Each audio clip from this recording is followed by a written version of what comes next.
मिनश्शैतानिर्रजीम बिस्मिल्लाहिर्रहमानिर्रहीम। नाज़रीन सलाम अलैकुम। मजलिस कैसे पढ़े कि इस सीरीज़ में इससे पहले वाले फ़ज़ाइल पार्ट 1 में हम लोगों ने देखा था कि कौन कौन से अल्फाज हैं जिनको हम लोग अपनी मजलिसों में बारहा इस्तेमाल करते हैं, और हम लोगों ने कुछ फ़ज़ाइल देखे थे अपने मौजू सूरह हुजुरात की आयत नंबर 13 पर, जिसमें हम लोगों ने ये वाज़े किया था कि किस तरीक़े से साहिब तक़वा होने से इंसान परहेज़गार बनता है और अल्लाह के नज़दीक होता है। तो आज हम लोग इंशाअल्लाह उसी के आगे बात करेंगे, जिसमें हम लोग इमाम मोहम्मद तक़ी अलैहिस्सलाम के बचपन का एक वाक़या देखेंगे। तो अब हम लोग शुरू करते हैं। बिस्मिल्लाहिर्रहमानिर्रहीम। तो अज़ीज़ों, इससे ये मालूम हो चुका है कि किस तरीक़े से साहिब तक़वा होने से, दिल में खौफ़ परवरदिगार रखने से इंसान परहेज़गार बनता है।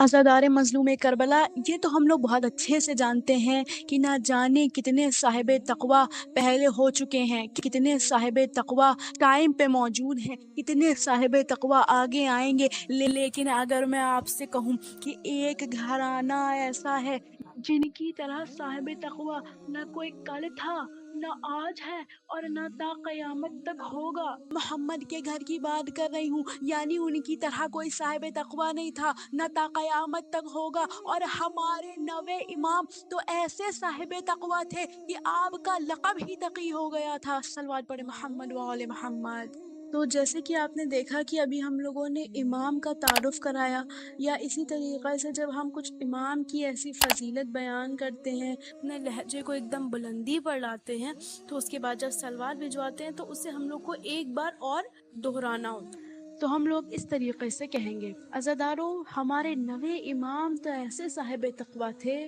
कि उनका लक़ब ही तक़ी हो गया था। अब मैं आपसे कहूँ तो हमें सबको मालूम है कि इमाम का जो शान इम्तियाज़ है वो ये होता है कि वो बचपन से ही बालातर होता है, यानी कमसिनी में भी अमली और इल्मी हैसियत का वही जोर होता है जो शबाब और पीरी में होता है। तो अब मैं आपके सामने हमारे नवे इमाम का एक वाक़या पेश करना चाहती हूँ, और कमसिनी का वाक़या आपके सामने पेश करना चाहती हूँ। कि मशहूर वाक़या है कि एक दफ़ा बादशाह मामून की सवारी जा रही थी। आप और बाकी लड़के बाहर थे और बादशाह की सवारी जाहो हशम के साथ आ रही थी। जाहो हशम देखकर सारे लड़के भाग गए, लेकिन आप जो हमारे नवे इमाम हैं वो वहीं पर खड़े रहे, यानी आप रास्ते से नहीं हटे। अब जब बादशाह ने ये देखा कि सारे लड़के भाग गए हैं, इतना जाहो हशम देखकर सारे लड़के खौफजदा होकर भाग गए हैं, तो जब उसने इमाम को देखा कि ये रास्ते से नहीं हटे, तो आके सवाल किया, साहबजादे, आपके तमाम दोस्त भाग गए, तमाम लड़के भाग गए, लेकिन आप रास्ते से क्यों नहीं हटे? तो अब जब यहाँ पे इमाम ने जवाब दिया है, तो इमाम के दिल में किसका खौफ है? खौफ परवरदिगार है। इमाम साहिब तक़वा है। इमाम बेखौफी से जवाब देते हैं कि आखिर मैं क्यों भागता, आखिर मैं क्यों भागता? ना तो रास्ता तंग था, ना तो मैंने तेरा कुछ बिगाड़ा था, तो आखिर मैं यहाँ से क्यों भागता? अब बादशाह को ये जवाब सुनकर बड़ी हैरत हुई कि एक इतना कमसिन बच्चा, और इस तरीक़े से वो भी बादशाह से बात कर रहा है जिसके इर्द गिर्द इतने सिपाही लगे हुए हैं, जो इतने जाहो हशम के साथ आ रहा है, उससे ये बच्चा इतनी बेखौफी से बात कर रहा है। बस वो बहुत मुतासिर हुआ, और आपका जब नाम दरियाफ्त किया तो आपने जवाब दिया कि मैं इमाम रज़ा का फ़र्जंद मोहम्मद तक़ी हूँ। सलवात पढ़े मोहम्मद वाले मोहम्मद।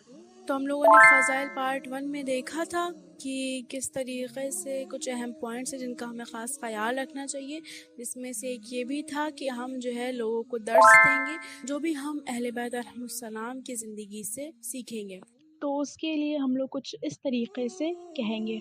तो अज़ादारों, जैसा कि हम लोगों ने देखा कि امام اپنی کمسنی میں بھی صرف اور صرف خوف پروردگار رکھتے ہیں، اور ان کے دل میں صرف اور صرف پروردگار کا خوف ہوتا ہے، اور کسی بھی بادشاہ کا یا کوئی بھی سامنے ہے اس کا خوف نہیں کرتے۔ اور یہی چیز ہمیں بھی کرنی چاہیے، ہمارے سامنے کوئی بھی ہو، لیکن اگر ہم صراط مستقیم پر ہیں، یعنی اگر ہم سیدھی راہ پر ہیں، تو ہمیں کسی سے ڈرنا نہیں چاہیے، بلکہ ہمارے دل میں صرف اور صرف خوف پروردگار ہونا چاہیے۔ تو اب اگر مجھ سے آ کر کوئی کہے کہ ہم خوف کیوں نہ کریں، آخر راستہ کیسے بنے گا، تو میں ان سے کہنا چاہوں گی، کیا تم نے قرآن کو نہیں پڑھا؟ کیا تم نے جناب موسیٰ کا واقعہ نہیں پڑھا؟ سامنے سمندر تھا، لیکن اللہ نے کس طریقے سے سمندر کو دو حصوں میں کر کے دکھا دیا کہ اگر تمہارے دل میں خوف پروردگار ہے تو تمہیں کسی سے ڈرنے کی ضرورت نہیں ہے، تمہارے لیے راستہ سمندر میں بھی بن جائے گا۔ صلوات پڑھے محمد وآل محمد۔ تو یہ اس طریقے سے ہم لوگوں نے کچھ چھوٹے سے فضائل تھے جو اس سے پہلے والی ویڈیو میں اور اس ویڈیو میں ہم لوگوں نے کور کیے۔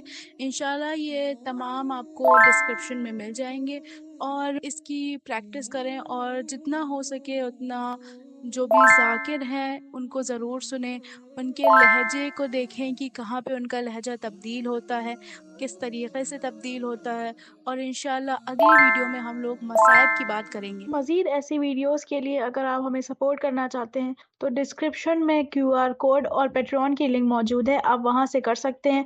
اس کے علاوہ اگر آپ کا کوئی سوال ہے تو آپ ہم سے کمنٹ میں پوچھ سکتے ہیں، یا پھر مذاکرات اسلام کے انسٹاگرام پیج پر آپ ہمیں اپنے سوالات بھیج سکتے ہیں۔ اس کے علاوہ دیگر اپڈیٹس کے لیے مذاکرات اسلام کو واٹس ایپ چینل ضرور جوائن کریں۔ اس ویڈیو میں صرف اتنا ہی، والسلام۔